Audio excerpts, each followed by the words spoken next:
बच्चे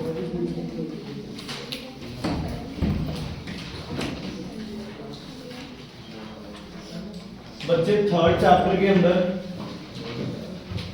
एक तो पुली वाला पार्ट ध्यान से कर लेना, ठीक है, जिसमें क्या है आपके पास एक तो ब्लॉक एंड टैकल सिस्टम आता है, n gives velocity ratio, efficiency gives ma upon vr, वहां से किसकी वैल्यू आएगी ma की, और ma का फॉर्मूला होता है लोड अपॉन एफर्ट, वहां से अगर लोड फाइंड करना है एफर्ट फाइंड करना है वो आ जाएगा। Name a pulley which is not a force multiplier, not a speed multiplier, single fixed pulley. Pulley never gives you speed multiplication, it only gives you force या फिर direction change. Single movable pulley gives you force multiplication. मान लो एक load दो string से supported है और load है 10 Newton, तो दोनों स्ट्रिंग में टेंशन कितनी होगी 5 कितनी होगी 5 चार स्ट्रिंग से सपोर्टेड है तो 10/4 2.5 2.5। समझ आ गई? Is it clear? ओके। अगर आपके पास फिक्स पुली है तो जितना स्ट्रेच करोगे एफर्ट को उतना ही ऊपर कौन उठेगा लोड, कौन उठेगा लोड। लेकिन अगर आपके पास मूवेबल पुली है तो जितना एफर्ट खींचोगे जितनी स्ट्रिंग्स है उतने में वो क्या हो जाएगा डिवाइड। अगर 2 है तो 10 मीटर खींचा तो कितना हो गया 5 मीटर, 3 है तो 3.3 मीटर, 4 है तो 2.5 मीटर। समझ आ गई? एफर्ट जितना खींचते हैं वो है एफर्ट आर्म, जितना लोड ऊपर आता है वो क्या है लोड आर्म। जितनी स्ट्रिंग्स ऊपर जाएंगी उतना ही लोड ऊपर उठेगा। Is it clear? समझ आ गई बच्चे ये चीज? अच्छा, अगर तुम्हें पुली का वेट गिवन है तो वो पुली का वेट किस में ऐड होगा लोड के अंदर, वो हमारे लोड को क्या कर देगा इंक्रीज। इसीलिए efficiency of pulley can never be 100% because there is always a load of pulley and load of strings, बच्चे friction between the strings and the pulley। ठीक है, ब्लॉक एंड टैकल सिस्टम आता है, अपर और लोअर ब्लॉक की pulleys या तो क्या रहे हमेशा इक्वल, या upper block has one pulley more than the lower block. अगर अपर ब्लॉक पे आके स्ट्रिंग खत्म होती है तो हुक कौन सा ज्वाइन होगा लोअर ब्लॉक का। अगर लोअर ब्लॉक वाली लास्ट पुली के अराउंड स्ट्रिंग है तो कहां हुक ज्वाइन होगा अपर ब्लॉक का। Is it clear? कोई दिक्कत इसमें है तो बताइए बच्चे। ठीक है, वो actual machine, practical machine, ideal machine वो सब आते हैं। एफिशिएंसी 100%, आइडल की, प्रैक्टिकल मशीन, एक्चुअल मशीन की efficiency less than 100 because there is always weight of machine या फिर friction between the parts of machine. Is it clear? Okay. इसके बाद आपके इस चैप्टर में आते हैं बच्चे आपके पास लेवर्स। फर्स्ट क्लास में कौन सेंटर में होता है फल्क्रम, सेकंड में लोड, थर्ड में effort. First class can act as all क्या force, direction and speed multiplier. देखो अगर DE की वैल्यू DL से ज्यादा है तो एफर्ट की वैल्यू लोड से क्या होगी कम, फोर्स मल्टीप्लायर। अगर एफर्ट का डिस्टेंस लोड से कम है इसका मतलब एफर्ट रिक्वायर्ड क्या हो जाएगी ज्यादा लोड से, तो ये क्या है स्पीड मल्टीप्लायर। और अगर दोनों इक्वल है तो एफर्ट और लोड भी इक्वल हो जाएंगे। Principle of lever, principle of machine क्या कहता है effort into effort arm is equal to load arm. तो लीवर में MA की वैल्यू L अपॉन E भी आ सकती है और DE अपॉन DL भी आ सकती है। किसमें लीवर। तुम्हें पता होना चाहिए भी वो सीजर है, कौन सा लीवर है scissor, first class, crowbar first class, lemon crusher second class, scissor first class, fire tongs third class. ठीक है, तुम्हें पता होना चाहिए कि एफर्ट कहां लग रहा है। बहुत बार इसमें गलती क्या होती है, तुम्हें टोटल लेंथ गिवन होती है ना, और बीच में से कहीं एक का डिस्टेंस गिवन होगा तो दूसरे का डिस्टेंस निकालने के लिए क्या करोगे माइनस। हमेशा डिस्टेंस कहां से लिए जाते हैं फल्क्रम से, हमेशा डिस्टेंस कहां से लिए जाते हैं फल्क्रम से। अगर एफर्ट बीच में है तो एफर्ट आर्म हमेशा छोटा होगा, एफर्ट ज्यादा स्पीड मल्टीप्लायर। अगर लोड बीच में है तो लोड आर्म छोटा, मतलब लोड क्या है ज्यादा, एफर्ट क्या लगेगा कम, इसका मतलब वो क्या है फोर्स मल्टीप्लायर। क्या है force multiplier. Is it clear बच्चे? समझ आ गई? तो ये फोर्स मल्टीप्लायर स्पीड मल्टीप्लायर पे एक आधा क्वेश्चन एक्सपेक्टेड है, पहली बार ये आपके सिलेबस में इंक्लूड हुआ है तो एक क्वेश्चन तो इससे बनता है। Is it clear? ओके। उसके बाद हम आगे बढ़ते हैं बच्चे आपके चैप्टर नंबर 4 पे। चैप्टर नंबर 4 पे पहले तो जो लॉजिक है, देखो आपके ग्रुप से मैं एक्सपेक्ट करता हूं आपको जो लॉजिक्स है वो सब क्लियर है आपके। ठीक है, तो बताओ मुझे सही हूं या गलत हूं? हवा के अंदर कौन सा कलर सबसे तेज चलेगा? ऑल। वैक्यूम में ऑल, ठीक है। ग्लास, वाटर, इनके अंदर रेड की स्पीड सबसे ज्यादा, रेड की वेवलेंथ सबसे ज्यादा, रेड का रिफ्रैक्टिव इंडेक्स सबसे कम, रेड की शिफ्ट सबसे कम, रेड का एंगल ऑफ डेविएशन सबसे कम, रेड की स्कैटरिंग सबसे कम। समझ आ गया? लेकिन इसी बीच एक और चीज रेड की ज्यादा होती है, वो है रेड का क्रिटिकल एंगल। रेड का क्रिटिकल एंगल। तो कलर्स वाली चीजें सारी सॉर्ट आउट होनी चाहिए, ठीक है? अच्छा,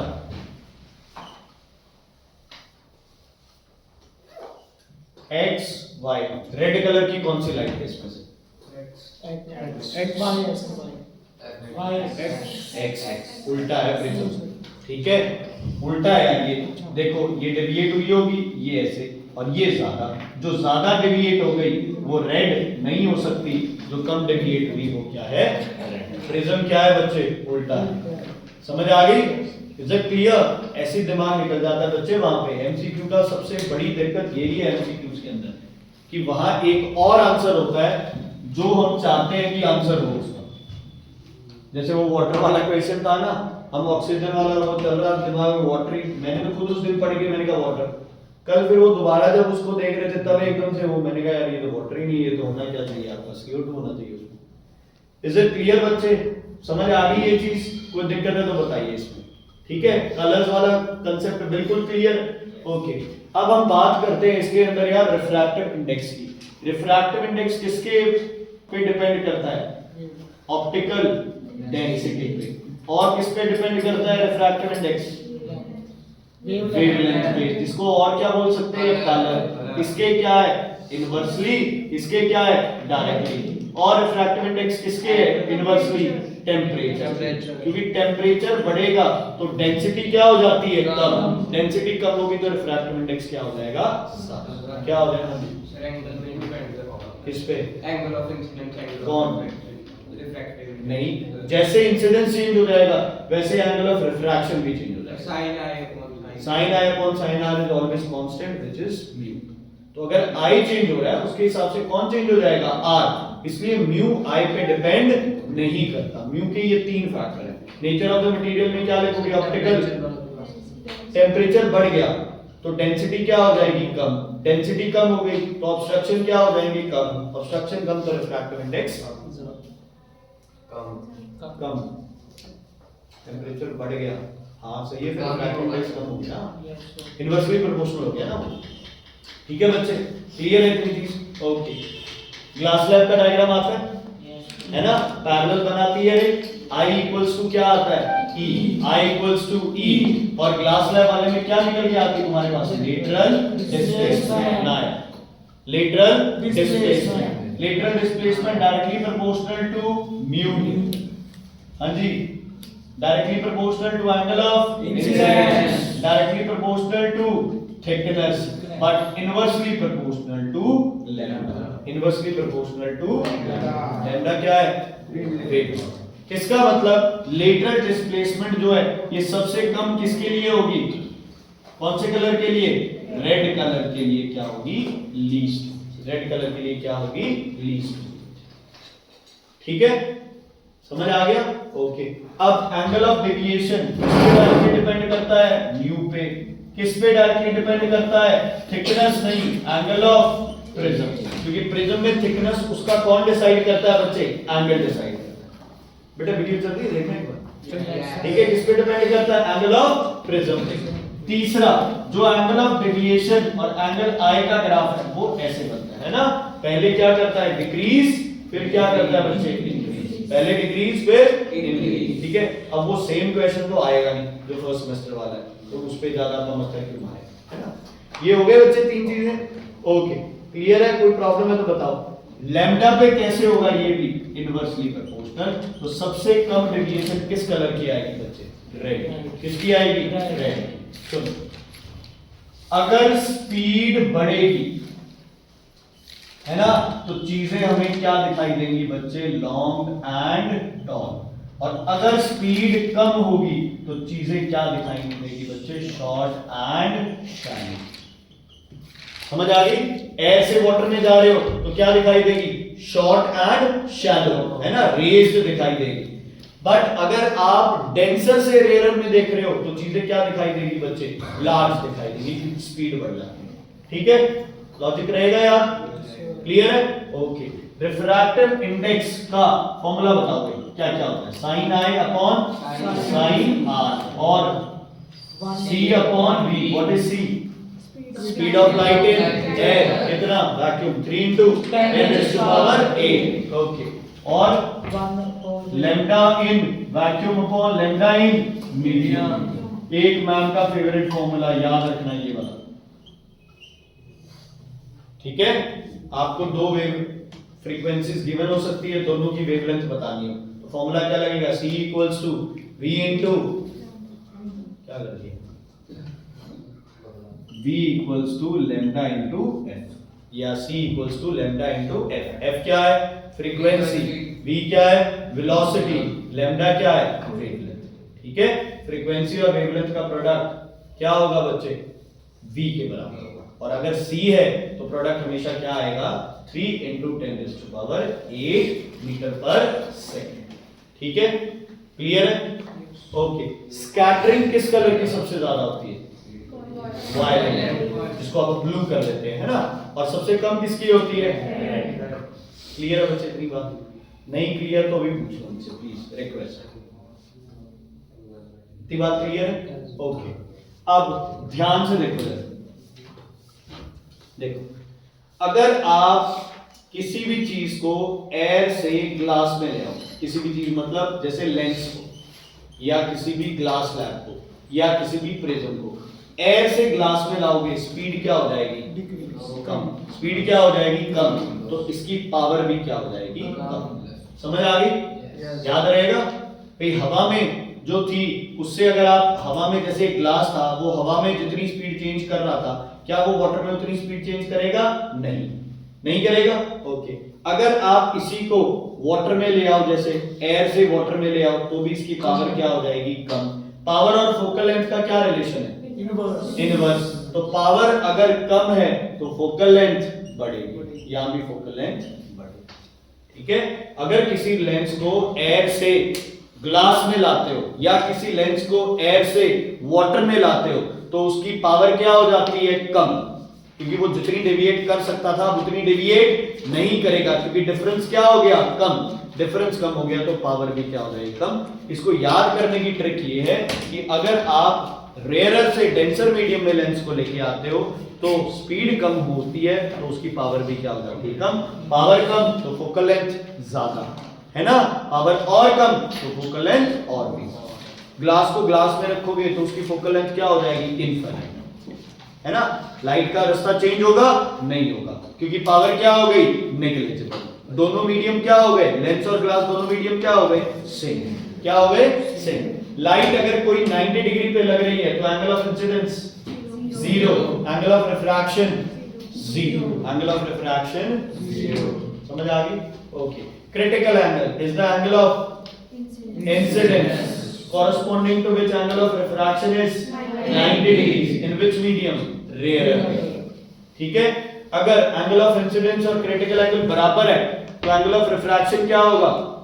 90 डिग्री। अगर एंगल ऑफ इंसिडेंस कम है तो लाइट नॉर्मली क्या करेगी?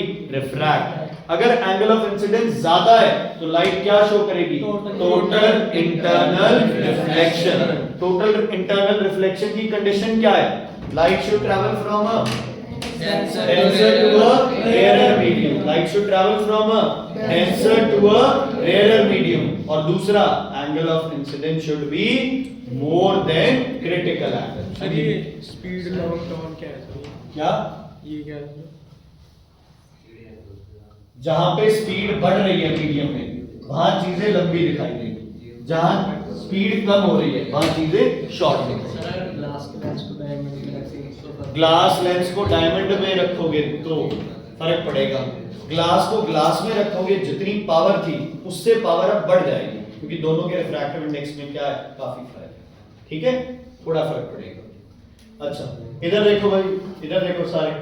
ओके, क्रिटिकल एंगल जो है ना, रिफ्रैक्टिव इंडेक्स के क्या है, इनवर्सली प्रोपोर्शनल। क्या है, इनवर्सली प्रोपोर्शनल। लेकिन क्रिटिकल एंगल सिर्फ दो चीजों पे डिपेंड करता है। नंबर 1 किस पे, वेवलेंथ। नंबर 2 किस पे, टेम्परेचर। नंबर 1 किस पे, वेवलेंथ। नंबर 2 किस पे, टेम्परेचर पे। Critical angle is directly proportional to wavelength and critical angle is directly proportional to temperature. कैसे, टेम्परेचर बढ़ेगा, डेंसिटी कम, रिफ्रैक्टिव इंडेक्स कम, लेकिन रिफ्रैक्टिव और क्रिटिकल क्या है, ऑपोजिट है। तो अगर डेंसिटी कम, रिफ्रैक्टिव इंडेक्स कम, तो क्रिटिकल एंगल, टेम्परेचर ज्यादा, रिफ्रैक्टिव इंडेक्स कम, क्रिटिकल एंगल ज्यादा। ठीक है, ओके। वेवलेंथ, रेड कलर की वेवलेंथ सबसे ज्यादा, तो डेविएशन सबसे कम, इसलिए क्रिटिकल एंगल क्या होगा, सबसे ज्यादा किसका होगा, रेड का, सबसे कम किसका होगा, वाइट। समझ आ गई बच्चे? Is it clear? नहीं समझ आई? वेवलेंथ किसकी ज्यादा होती है, रेड और वायलेट में से? रेड की। रिफ्रैक्टिव इंडेक्स किसका ज्यादा होता है, वायलेट का। तो रिफ्रैक्टिव और क्रिटिकल क्या है, ऑपोजिट है, तो किसका ज्यादा हो गया, ठीक है। बाकी ये चीज समझो तुम, जितनी जल्दी डेविएशन करेगा, है ना, जितना मतलब सॉरी जितना जल्दी क्रिटिकल एंगल आ गया, इसका मतलब क्या है, उसकी डेविएशन क्या है, बहुत ज्यादा है। डायमंड का क्रिटिकल एंगल 24 है, इसका मतलब डायमंड 24 डिग्री पे कितने डिग्री तक डेविएट कर जाता है, 90 डिग्री तक। ग्लास का 42 है, मतलब ग्लास कितने पे जाके करता है, 42 पे। और जैसे आपका वाटर वगैरह 48 हो गया, तो वो कितने पे करते हैं, 48 पे। याद किसी का नहीं रखना है, सिर्फ डायमंड का याद रखना है, और एक इसका ग्लास का याद रखना है। डायमंड का कम होता है, ग्लास का क्या होता है, ज्यादा। ठीक है, एक मैंने क्वेश्चन डाला था तुम्हें, ध्यान से सुन लो। ये दो क्वेश्चन थे, एक में मैंने ये एंगल दे दिया था तुम्हें 42 का, है ना, और यहां ये था ए, बी और सी। ये गलती से डला हुआ क्वेश्चन था, लेकिन इस क्वेश्चन को लगभग बच्चों ने गलत किया। देखो, अगर 42 है और क्रिटिकल एंगल 42 गिवन है, तो ये तो सबसे सौखा है तुम्हारे लिए। कहां से जाएगी लाइट, यहां से जाएगी, सीधी पास करेगी। क्यों? क्योंकि यहां एंगल क्या बनेगा, 90 डिग्री का। तो यहां एंगल ऑफ इंसिडेंस कितना है, 42, रिफ्रैक्शन कितना है, 90। ये रहा, यहां एंगल ऑफ इंसिडेंस कितना है, 0, आर क्या है, 0। यहां क्या हो रहा है, रिफ्रैक्शन। यहां क्या हो रहा है, कुछ नहीं हो रहा, ना रिफ्रैक्शन हो रही ना रिफ्लेक्शन हो रही, सीधी जा रही है लाइट। समझ आ गई?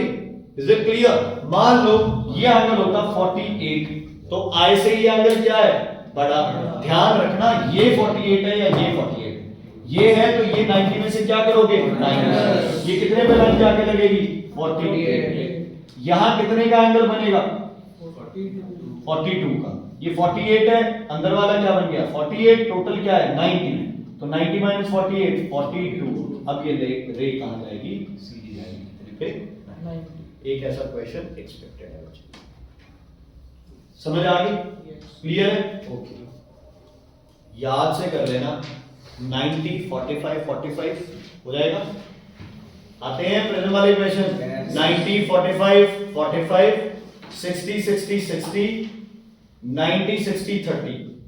ये 5 या 6 डायग्राम है, इनमें से एक डायग्राम एक्सपेक्टेड होता है पेपर में। ठीक है, चाहे किस्मत अच्छी हो तुम्हारी तो 3 से 4 नंबर में आ जाता है ये, है ना, और किस्मत बुरी हो तो 1 या 2 नंबर में आ जाता है ना, जैसे वो पिछले में सिर्फ 1 नंबर में आया हो। तो इस बार हो सकता है इससे क्वेश्चन आए बच्चे, ध्यान रखना इसका। आते हैं सबको? यस। पास वाला जो भी एंगल बनता है वो एंगल करके और सीधी। अच्छा, 60 60 60 में एंगल ऑफ डेविएशन तुम्हें लगता है 120 होगा, लेकिन लिखना कितना है, 60, क्योंकि ऑब्ट्यूज और एक्यूट में से कौन सा एंगल लेते हैं हम, एक्यूट है। ठीक है, 90 45 45 में 90 डिग्री डेविएट करना है, तो किस पे मारोगे लाइन, परपेंडिकुलर पे या फिर बेस पे। और 180 डिग्री डेविएशन करानी है तो किस पे मारोगे लाइन, बोलो, हाइपोटेन्यूज पे। ये कितनी डेविएशन हो गई, 180, और ये कितनी डेविएशन हो गई, 90। अगर व्हाइट लाइट प्रिज्म से पास कर रही है तो कितनी लाइट्स बनेंगी आगे, 7। और अगर किसी कलर की लाइट पास कर रही है तो वही रहेगी। ठीक है, एक क्वेश्चन है तुम्हारे पास, ध्यान देना बच्चे इधर। कुछ मतलब ऐसा सा क्वेश्चन है कि ये है आपके पास रेड, येलो और क्या हो गया, क्या पूछे मेरे से पूछ ले यार, कोई 60 है तो पूछे मैं करा प्रेजेंट वाले क्वेश्चन में कैलकुलेशन भी दिखानी है। नहीं नहीं कोई गल नहीं। किस में कोई भी आ गया कैलकुलेशन करके दिखानी है कि इसका एंगल कितना है। नहीं नहीं नहीं कोई चक्कर नहीं, सीधा लिखो। ये देखो रेड येलो ब्लू इंपॉर्टेंट है इक्वेशन, ठीक है। आपको ना कुछ आई डोंट रिमेम्बर एग्जैक्टली क्या था, लेकिन ये होगा कि critical angle for yellow colour is 45, बस ये क्या है, ड्रॉ द पाथ ऑफ रे। सुन लो इधर, सुन लो बच्चे, ये 90 45 45 प्रिज्म है। अब यहां लगेगी, यहां एंगल क्या बनेगा बताओ, 45 किसका क्रिटिकल एंगल है, येलो का। तो येलो लाइट तो अपनी यहां से निकल के बाहर निकल, है ना। अब आप लोग मुझे बताओ क्रिटिकल एंगल रेड का 45 से ज्यादा होगा या कम? सबसे ज्यादा किसका होता है, रेड का। क्रिटिकल एंगल रेड का 45 से क्या होगा, ज्यादा। एंगल ऑफ इंसिडेंस 45 है, क्रिटिकल एंगल 45 से क्या है, ज्यादा। तो रेड लाइट बाहर जाएगी या टोटल इंटरनल रिफ्लेक्शन बाहर? कौन सी लाइट जाएगी बाहर? किसी भी एंगल पे, इस पे किसी भी एंगल पे जाएगी, ठीक है। लेकिन 45 से ये एंगल क्या होगा, ज्यादा। 45 से क्या होगा, ज्यादा, क्योंकि स्पीड बढ़ गई।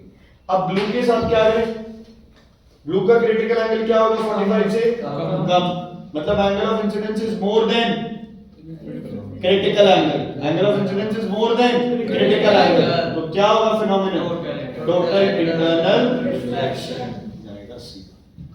ये दिखा रहा है रिफ्रैक्शन, ये दिखा रहा है रिफ्रैक्शन एट 90 डिग्री, ये दिखा रहा है टोटल इंटरनल रिफ्लेक्शन। क्या दिखा रहा है, टोटल इंटरनल रिफ्लेक्शन। याद रहेगी बच्चे ये चीज, क्लियर है, ओके।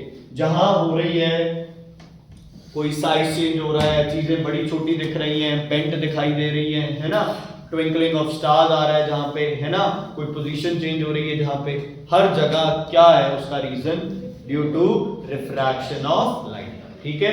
जितना भी तुम्हारा सेलेस्टियल बॉडीज का आ रहा है कुछ, है ना, स्टार्स का ये वो, वहां धरती के एटमॉस्फेयर की डेंसिटी मेंशन करना जरूरी है कि when light travels through different layers of air, different densities of air, it suffers different refraction, है ना। तो वो क्या करेगी, पोजीशन अलग अलग करके दिखाएगी, ठीक है बच्चे। अच्छा, दूसरी चीज जहां चमकने की बात आ रही है, diamond sparkles, test tube sparkles, crack in glass sparkles, mirage. क्या होता है mirage? On a hot summer afternoon water is seen या images are seen on a road, उसको क्या बोलते हो आप, मिराज।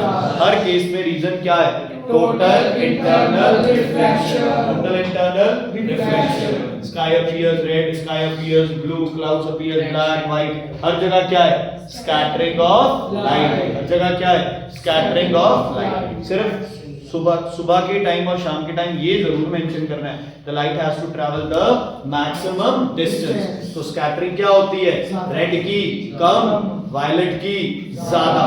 दोपहर के टाइम सूरज हमारे क्या होता है, बिल्कुल पास, है ना, तो all colours are scattered equally, या there is what we say, there is no scattering, okay, there is no scattering.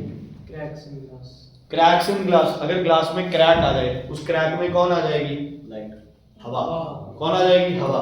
Glass क्या है, डेंसर मीडियम, हवा क्या है, रेयर मीडियम। तो कौन सा फिनोमेनन होगा, total internal reflection. Total internal reflection के लिए कंडीशन है हमेशा denser to rare, denser to rare. खाली टेस्ट ट्यूब को पानी में डालो चमकेगी, क्यों, क्योंकि टेस्ट ट्यूब में क्या है, हवा, है ना। पानी और ग्लास से जब लाइट जाएगी, हवा में जाएगी, तो वो क्या करेगी, पहले ही चमकेगी, उसका सरफेस चमकेगा। डायमंड से, तब डायमंड को इस हिसाब से कट किया जाता है कि हर सरफेस पे एंगल ऑफ इंसिडेंस जो है वो क्रिटिकल एंगल से क्या हो, बड़ा, क्रिटिकल एंगल से क्या हो, बड़ा। इसलिए डायमंड क्या करता है, शाइन करता है। स्कैटरिंग पे कैसे डिपेंड है, इंटेंसिटी ऑफ स्कैटरिंग वेवलेंथ पे, लैम्डा पावर 4, लैम्डा पावर 4, समझ आ गई। इस हिसाब से वायलेट कलर जो है वो रेड कलर से 16 टाइम्स ज्यादा क्या करता है, स्कैटर करता है। 16 टाइम्स क्या करता है, ज्यादा स्कैटर। इज इट क्लियर बच्चे, कोई दिक्कत? और इसमें डायमंड की रिफ्लेक्शन ज्यादा होती है ग्लास से, ज्यादा होती है, डायमंड की रिफ्लेक्शन हाँ ज्यादा होती है, तो क्रिटिकल एंगल कम होता है उससे, इसलिए वो स्पार्कल भी क्या करता है, ज्यादा होता है। जिसकी रिफ्रैक्शन ज्यादा होगी ना वो उतनी जल्दी क्रिटिकल एंगल अटेन कर लेगा। भाई लाइट थोड़ी थोड़ी सी बेंड होगी एकदम 90 पहुंच जाएगी, है ना। एयर में क्रिटिकल एंगल होगा ही नहीं, क्योंकि हवा में क्या जाएगी सीधी, बाकी रेयरर मीडियम ही है वो दोनों। एयर को डेंसर मानोगे तो उससे रेयरर मीडियम में कुछ हो ही नहीं सकता है ना। ये सिर्फ कहाँ होता है, एयर में भी होती है टोटल इंटरनल रिफ्लेक्शन का, मिराज के टाइम, जब गर्म हवा और ठंडी हवा। तो ठंडी हवा क्या हो गई डेंसर, गर्म हवा क्या हो गई रेयरर, तो वो नीचे जाने से पहले ही लाइट क्या करती है, हवा में ही मुड़ जाती है। एयर टू वैक्यूम हो सकता एयर में है, एयर टू वैक्यूम टोटल हाँ हो सकती है, बट इतना खास डिफरेंस नहीं मानते ना उसमें। अच्छा लेंस, भाई लेंस की डायग्राम में कोई दिक्कत, कन्वेक्स कनकेव में अच्छा एक यार है ना, उस ग्रुप ने मतलब एक तरीका बताया, तुम्हें सही लगे तो, नहीं तो तुम्हें तो आते ही हो। वो लोग कह रहे हैं कि सर हम कनकेव लेंस को सबसे घटिया लेंस मानते हैं और कन्वेक्स लेंस को सबसे बढ़िया लेंस मानते हैं। मतलब जितने भी अच्छी अच्छी चीजें हैं वो हमें किसके साथ रखनी है, कन्वेक्स के साथ। जो भी कहते हैं फालतू की चीजें जो हमें नेगेटिविटी फैलाती है उनको किसके साथ रखना है, हमें कनकेव के साथ। किसके साथ, कनकेव के साथ। फोकल लेंथ कन्वेक्स की पॉजिटिव, कनकेव की नेगेटिव। पावर कन्वेक्स की पॉजिटिव, पावर इसकी नेगेटिव। ठीक है बच्चे। रियल इमेजेस, जो इमेजेस सच में होती हैं वो कौन बनाता है, कन्वेक्स, क्योंकि बढ़िया लेंस कौन है अपना, कन्वेक्स। रियल इमेजेस क्या हो सकती है, सेम साइज, एनलार्ज, डिमिनिश्ड, है ना, पॉइंट साइज, एट इंफिनिटी, सब कुछ बन सकता है किससे, कन्वेक्स से। अब बात करते हैं वर्चुअल इमेजेस की। वर्चुअल इमेज दोनों लेंस बनाते हैं, लेकिन डिमिनिश्ड और मैग्नीफाइड में से घटिया कौन, डिमिनिश्ड। तो घटिया किसको दोगे आप, इसको, और ये वर्चुअल एंड क्या बनाएगी, मैग्नीफाइड। इसमें कंफ्यूजन हो जाती है कई बार, जल्दबाजी में ना भूल जाते हैं। तो डिमिनिश्ड है ना, छोटा, वर्चुअल, नेगेटिव, वो सब कौन बनाएगा, सब कौन बनाएगा, कनकेव। ठीक है, सिर्फ एक कहानी उल्टी पड़ जाएगी, real images are always inverted. तो आई की वैल्यू कन्वेक्स के लिए क्या आती है, नेगेटिव, लेकिन कनकेव के लिए क्या आती है, पॉजिटिव। चलो वो एक आधी चीजें तो फिर करनी पड़ेगी, है ना। समझ आ गया बच्चे, इतनी चीजें क्लियर है, कोई दिक्कत है तो बताओ। सारों के एप्लीकेशन भी करें। हाँ एप्लीकेशन करनी, वो भी करा। डायग्राम पता है, पहली रे कहां से पास करनी है, straight, passes through focus. F जो 2 होती है वो कन्वेक्स में किधर होती है, राइट साइड, कन्वेक्स में सॉरी, हाँ कनकेव में किधर होती है, लेफ्ट साइड। ओके, कनकेव का डायग्राम कैसे बनेगा, ये पैरेलल रे आ रही है, क्या करूं अब, वापस डॉटेड प्रोड्यूस करो और फिर इसी डॉटेड को क्या कर दूं, सीधा कर। समझ आई, पहले सीधी फिर फोकस तक डॉटेड और फिर ऐसे सीधी। ये किसका डायग्राम है, कॉनकेव का। और दूसरे में क्या होगा, कन्वेक्स में ये लाइन आई और इसको कहां से पास करा देना है, फोकस। कहां से, फोकस। लेकिन दूसरी रे दोनों में क्या रहेगी, सेम। कन्वेक्स में भी कहां से पास करनी है, ऑप्टिकल सेंटर से।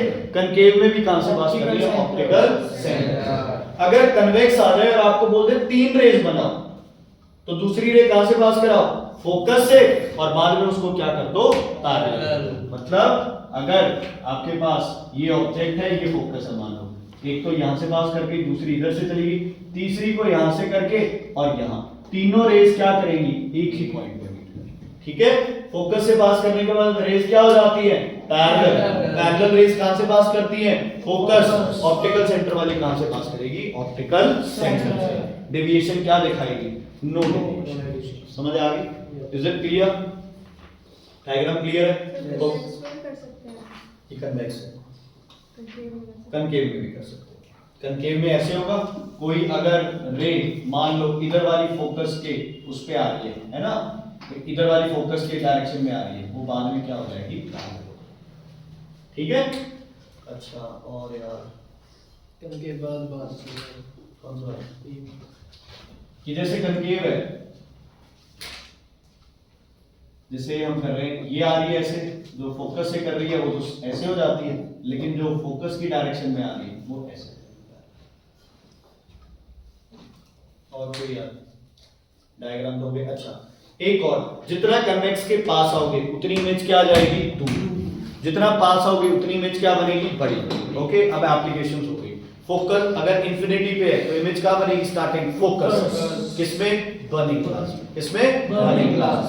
बियॉन्ड 2f तो इमेज क्या बनेगी, बिटवीन f एंड 2f क्या बनेगी इमेज, इन्वर्टेड बट डिमिनिश्ड। छोटी इमेज, आईज एंड कैमरा।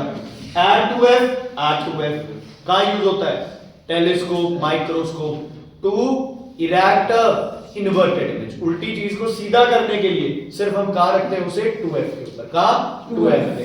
आगे ऑब्जेक्ट आ गया between f and 2f, image कहां चली गई, बियॉन्ड 2f। क्या प्रॉपर्टी है, इमेज क्या बनेगी, एनलार्ज। कहां पे यूज होगा, प्रोजेक्टर। कहां पे, projector, cinema projector, class projector.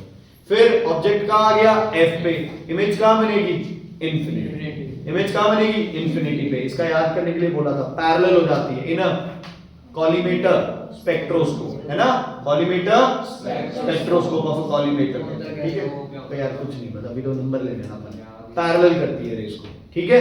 उसके बाद अगर बिटवीन f एंड o आ जाए तो अब उधर तो कुछ बचा ही नहीं है, तो इमेज कहां बनेगी, उल्टा वापस इधर। कौन सी इमेज बनेगी, virtual and magnified. Virtual and magnified कहां यूज होता है ये, मैग्नीफाइंग ग्लास, या फिर उसको क्या बोलते हैं, सिंपल माइक्रोस्कोप। क्या बोलते हैं उसे, simple microscope. Is it clear बच्चे, कोई दिक्कत कोई प्रॉब्लम है तो बताइए सर। नहीं, आगे बढ़े। अच्छा, लेंस के न्यूमेरिकल्स में किसी को दिक्कत है,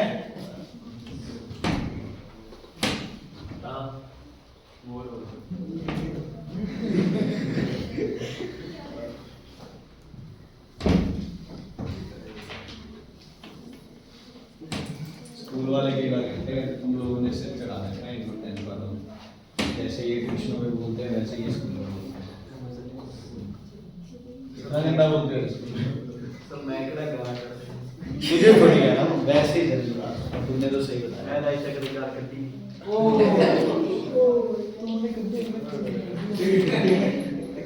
क्या हो गया, कुछ नहीं सर, बुरा फील हो गया। सुनो, बस बस इधर देखो,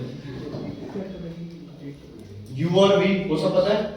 यस, ऑब्जेक्ट और इमेज में से पहले कौन आता है, Object. ऑब्जेक्ट। Yes. यू और वी में से पहले कौन आता है, यू। ऑब्जेक्ट के साथ कौन आएगा, यू, और इमेज के साथ कौन V. आएगा, ऑब्जेक्ट हमेशा पॉजिटिव, इमेज अगर इन्वर्टेड है तो क्या होगी, नेगेटिव, अगर इरेक्ट है तो क्या होगी, ठीक है। Yes. यू की वैल्यू हमेशा Negative. नेगेटिव, हमेशा नेगेटिव। वी अगर क्या है, रियल है तो पॉजिटिव, और अगर वर्चुअल है तो क्या, नेगेटिव। ये उल्टे हो गए, है ना। वर्चुअल होगी तो v नेगेटिव होगा, लेकिन i क्या होगी, पॉजिटिव। और अगर ये रियल है तो ये पॉजिटिव होगी, ये क्या होगी, नेगेटिव होगी, ठीक है। अगर तुम्हें डायरेक्ट गिवन है, जैसे कि ये ऑब्जेक्ट का डिस्टेंस है, ये वो तो सिंपल हो जाते हैं, ठीक है। गलती कहां होती है, 1/f = 1/v - 1/u, you miss the lens. अगर कन्वेक्स लेंस है फिर तो साइन क्या रहेगा, पॉजिटिव, लेकिन अगर कनकेव लेंस है तो साइन क्या रहेगा, नेगेटिव। कई बार हम दो मिस्टेक्स कर देते हैं तो आंसर सही आ जाता है, लेकिन वो क्वेश्चन क्या हो जाएगा, मतलब अगर आपने यहाँ नेगेटिव मिस कर दिया और एक जगह और साइन मिस कर दिया तो वो ऑटोमेटिकली आंसर क्या हो जाएगा, सही हो जाएगा, लेकिन वो क्वेश्चन गलत माना जाएगा और सही नहीं माना जाएगा। शिमल मैम है, गुरप्रीत सर नहीं है, है ना। फिजिक्स के टीचर है बेटा, मैथ्स के नहीं है। मैथ्स में थोड़ी बहुत गलतियां इधर उधर हो जाती है, फिजिक्स में हर चीज काम होती है। चलो, 1/f = 1/v - 1/u, ध्यान रखना बच्चे इसके, ठीक है। अच्छा, उसके बाद गलती क्या होती है, u तो हमेशा नेगेटिव आना है तो इसको पॉजिटिव ले लेते हैं, नहीं, वैल्यूज पुट करनी है, स्टेप मिस नहीं करना। 1/v जैसे 1/40 - 1/-20 है, अगले स्टेप में इस माइनस को हटा के यहां क्या कर दो, एक स्टेप फालतू से कोई फर्क नहीं पड़ता, ठीक। समझ आ गई इतनी बात, ओके। अब सुनो ध्यान से, अगर आपको गिवन है इमेज इज 3 टाइम्स ऑब्जेक्ट, कोई दिक्कत नहीं है, डायरेक्ट लिखा जाएगा।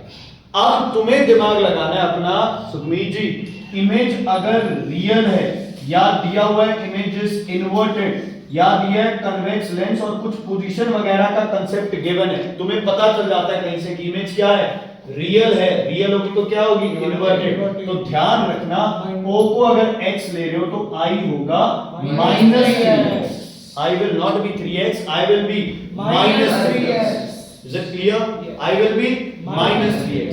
अगर यही इमेज होती वर्चुअल इरेक्ट तो कोई चक्कर नहीं है, ये 3 हो जाएगा, O की वैल्यू x आ जाएगी, I की वैल्यू क्या आ जाएगी 3x. डबल है तो 2x, हाफ है तो हाफ x. जो समझ आ गई बच्चे? ठीक है, क्लियर है? कई बार क्या गिवन होता है तुम्हें, ऑब्जेक्ट और स्क्रीन का डिस्टेंस गिवन होता है. जैसे लिवर में आ जाता है, टोटल लेंथ गिवन हो जाती है, तो उसमें से तुम हाफ करके वो माइनस कर लेना अपने हिसाब से. ठीक है? Is it clear? समझ आ गई? जो भी थोड़ा सा क्वेश्चन को ध्यान से पढ़ लें. अब आपके पास मैग्निफिकेशन का फॉर्मूला है v upon u equals to I upon o.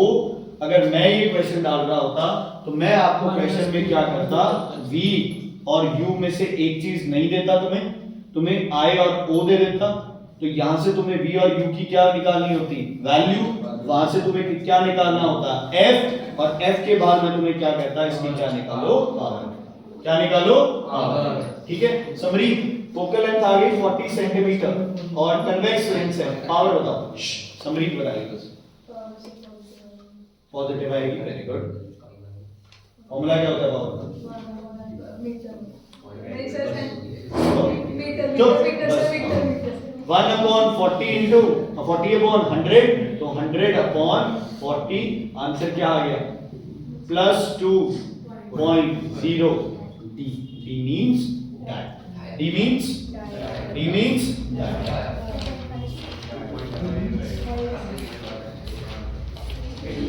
ठीक है, क्लियर है मैडम, पता चल गया?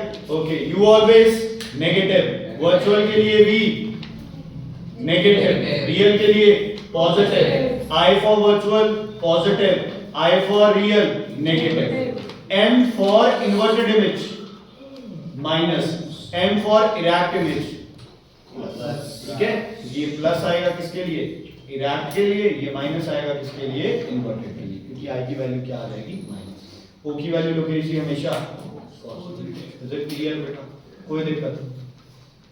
आगे बढ़े.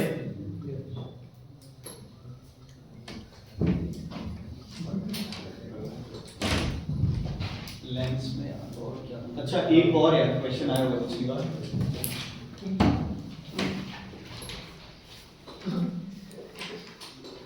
कौन है ये?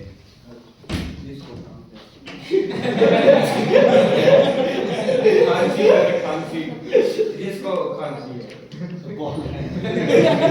तो इन दो लेंस को जोड़ दिया गया, पावर क्या होगी, नेट 2. क्या 2 प्लस माइनस पता नहीं, पक्का नहीं. प्लस 2. ठीक है. तो ये रे को क्या करेगा, कन्वर्ज या डाइवर्ज? कन्वर्ज. कौन सा लेंस है, कन्वेक्स. ये कौन सा है, कॉन्केव. ये क्या करेगा, डाइवर्ज. ये मान लो भी 5 कन्वर्ज कर रहा है, तो ये 3 क्या कर रहा है, डाइवर्ज. तो नेट कन्वर्जन कितनी रहेगी, 2. ठीक है, डायरेक्ट एडिशन है, इसमें कोई कंफ्यूजन नहीं करिए. ठीक है बच्चे, क्लियर है? लेंस से रेड और वायलेट लाइट का कोई फर्क पड़ेगा, लेंस से रेड और वायलेट लाइट का कोई फर्क पड़ेगा? बताओ भाई, लेंस में कौन सी रे ज्यादा डेविएट होगी, वायलेट या रेड? लेंस में वायलेट. ऑब्वियसली बच्चे, lens is a combination of prism, है ना. बेस जॉइंट है तो कौन सा प्रिज्म, ये लेंस बन गया कन्वेक्स. और अगर टिप जॉइंट है तो कौन सा बन गया, कॉन्केव. ठीक है, ये क्या हो गया, कॉन्केव. और ये कौन सा हो गया, क्या हो गया, अच्छा. एक यार पता है, देखो तुम्हें क्वेश्चंस डायरेक्ट आ जाते हैं कि यहाँ ऑब्जेक्ट रखा है, ये वो. ठीक है, कई बार क्या है, टीचर तुम्हें डायग्राम, जैसे तुमने सैंपल पेपर में देखे होंगे, टीचर तुम्हें डायग्राम तक दे देता है ऐसे, है ना. मान लो तुम्हें ये डायग्राम आ गया लास्ट प्री बोर्ड में, ये और बोल दिया ये कौन सा लेंस है. इमेज ऑब्जेक्ट नहीं पूछोगे, क्या बना दिया, या F और O के बीच में वर्चुअल इमेज ऐसे मैग्नीफाई करके. भाई सुन लो, ये पिछली बार क्या हो गया, पिछली बार ये सबसे बड़ी गलती की, पता है क्या था, ये था कॉनकेव लेंस के बाद. क्या था ये, कॉनकेव लेंस के बाद. बच्चों ने क्या किया, रे सीधी पीछे इधर ये बना के सर्कुल आएंगे, है ना, ये गलती कर दी। ध्यान से भाई क्या गिवन है, ठीक है, अगर ये ऑब्जेक्ट है ये इमेज है कोई चक्कर नहीं, ये ऐसे बन जाएगा सब। लेकिन अगर ये इमेज है और ये ऑब्जेक्ट है तो क्या करेंगे हम लोग, पहली रे क्या जाएगी सीधी, ये ऐसे और क्या जाएगी सीधी, है ऑब्जेक्ट और हाँ दी हुई थी। अच्छा वो हो जाता है। कौन सी बन गई, वर्चुअल एंड। मतलब कई बार टीचर इसको ऑब्जेक्ट दे देता है बच्चे और हम सोचते हैं कि ये ऑब्जेक्ट छोटा है इमेज बड़ी है तो पक्का कन्वेक्स लेंस है ये वो। अगर ना गिवन हो कोई चक्कर नहीं है, लेकिन अगर गिवन हो थोड़ा सा अपना दिमाग यूज कर लेना अच्छे से। इज इट क्लियर ओ भाई, is it clear? Yes, sir. तो जरूरी नहीं है तुम्हें कि तुम्हें सीधा सीधा क्वेश्चन हो कि यहाँ ऑब्जेक्ट रखो यहाँ इमेज बनाओ, आधे से ज्यादा क्वेश्चन तुम्हें सॉल्व किया दे सकते हैं। फिर अगर तुम अपने एमसीक्यूज देखो तो उनके अंदर ना डायग्राम्स है। एक क्वेश्चन आया था पेपर के अंदर जिसमें अलग अलग तरह के डायग्राम्स गिवन थे लेंस के, तुम्हें प्रेडिक्ट करना था कि कौन सा सही है। ये वाला क्वेश्चन दिख रहा है ना, ये क्वेश्चन जैसे, ठीक है, तो तुम्हें फिगर करेक्ट डिपिक्ट करना है। जैसे पहले में ऑप्टिकल सेंटर वाली लाइन टेढ़ी हो रही है, बोर्ड पे बना दो। ऑप्टिकल सेंटर वाली लाइन जो जा रही है वो शिफ्ट कर रही है, सही है गलत है? गलत है।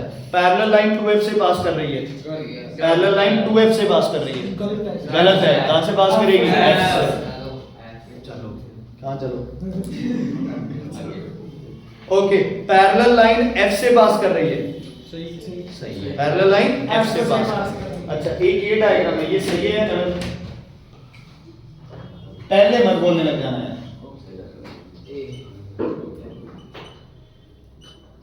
ये दो में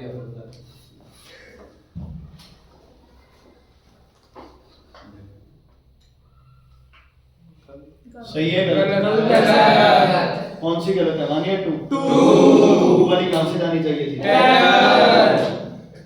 और पैरेलल ये क्या है, ये ऑप्टिकल से समझ आ गई मुझे?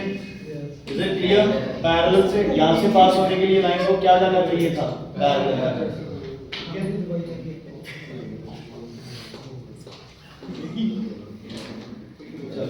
अब तुम्हारे पास आता है बच्चे स्पेक्ट्रम चार्ट। स्पेक्ट्रम में देखो सीक्वेंस याद होना चाहिए। सबसे पहले वेवलेंथ के हिसाब से सबसे कम कौन है, गामा, नंबर 2 एक्स, फिर यूवी, फिर violet, indigo, blue, green, yellow, orange, red, जिनको क्या बोलते हो, विजिबल लाइट। क्या बोलते हो, विजिबल लाइट। उसके बाद इंफ्रारेड, उसके बाद माइक्रोवेव और लास्ट में क्या है आपके पास, रेडियो वेव। ठीक है, फ्रीक्वेंसी सबसे ज्यादा किसकी, गामा की, वेवलेंथ, रेडियो वेव्स। भाई सुन लो, एक क्वेश्चन है तुम्हारे पास, सुनो इधर। ओ alpha, beta, gamma, radio waves, X rays और इंफ्रारेड एक visible light. Which out of these are not electromagnetic radiations? Alpha beta alpha beta, यार एक्स अभी तो लिखा है ऐसे।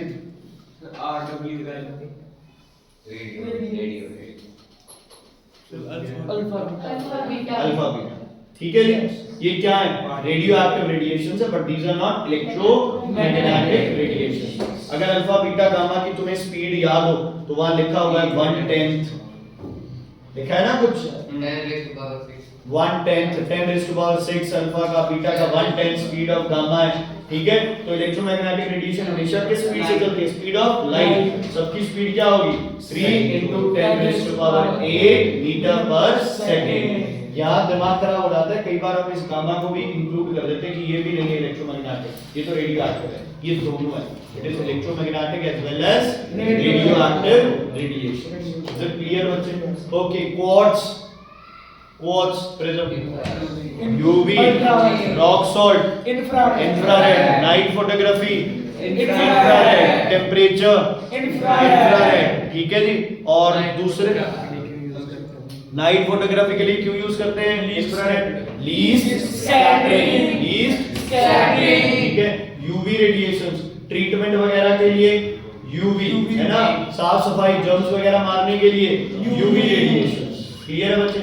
फोटोग्राफिक प्लेट को कौन इफेक्ट करता है? UV rays. इंफ्रारेड इफेक्ट नहीं करती है, इसीलिए फोटोग्राफिक फिल्म जहां बनती है वहां क्या यूज करते हैं?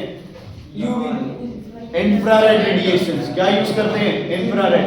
Does visible light affect photographic plate? Yes, camera से बनाते नहीं हम, ठीक है। सिर्फ कौन नहीं इफेक्ट करती इसमें? इंफ्रारेड। बाकी लोग ने जैसे सिलेबस में नहीं है तो इंफ्रारेड इफेक्ट नहीं करती है। लीस्ट डेविएशन किसकी होगी? Infra UV visible. Infra. Highest deviation है ना अल्ट्रा वायलेट। अल्ट्रा वायलेट नीचे है तो सबसे ज्यादा डेविएट होगी, उसके बाद विजिबल, उसके बाद सर इंफ्रारेड तो इफेक्ट करती नहीं फोटोग्राफिक फिल्म को, तो नाइट फोटोग्राफी में यूज करते हैं बेटा उसके लिए चांदन के लिए है ना, रोशनी के लिए उस पे हिट करना है ना। सर चांदन होगा तो ये तो इमेज बनेगी सर। Simple light. अरे भाई सिंपल नहीं करते जैसे फोटोग्राफर्स क्या करते हैं आपके? फोटोग्राफर्स क्या करते हैं? लाइट लगा के। वो छतरी सी लगा के रखते हैं। Yes, sir. जब क्लिक करते हैं उसी टाइम वो जलती है एकदम से, है ना। तो वहां पे जो आपको विजिबिलिटी के लिए चाहिए वो कौन सी लाइट होगी आपकी? इंफ्रारेड। हाँ जी। लेजर, उसके लिए वॉर सिग्नल्स के लिए इंफ्रारेड। हर जगह क्या लिख रहे हैं? Due to its least scattering. ठीक है। अच्छा, हीटिंग प्रॉपर्टी में क्या आएगा? कहीं जहां टेम्परेचर बढ़ा है ना, इंफ्रारेड। अल्ट्रा वायलेट से कहीं ज्यादा यूजफुल है आपकी कौन सी? इंफ्रारेड। जम की दूसरी मार से ये आगे अच्छी रोज कैसे कर सकते हैं? सर कौन है ये लोग, कहां से आ अब यही ओके, सुनो वैसे सही है, 5 जगह बना देना तो रखे जाएंगे। ओके ठीक है, ये हो गया। लाइट वाले हो गए सारे चैप्टर अपने, ठीक है। साउंड अलग है, हीट अलग है। तो पहले इलेक्ट्रिसिटी करना है या साउंड और हीट? ये